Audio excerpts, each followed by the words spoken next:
Tamaraw FX. Anong makina na to? Diesel? Sir, anong 2 liter? 3 liter? 2 liter, sir. 2 liter diesel. 2.4 ang mga diesel namin.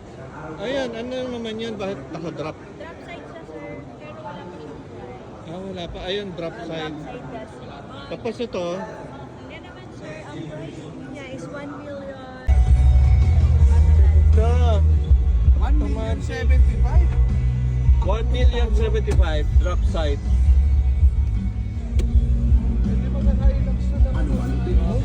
Iba ba ng pangarap? Drop side. Aba, nakapagsabi. Toyota. Yeah, sinupak. Sinupak. Gawa ng Pilipino para sa pag-ibig. Makabagong Hello. sasakyan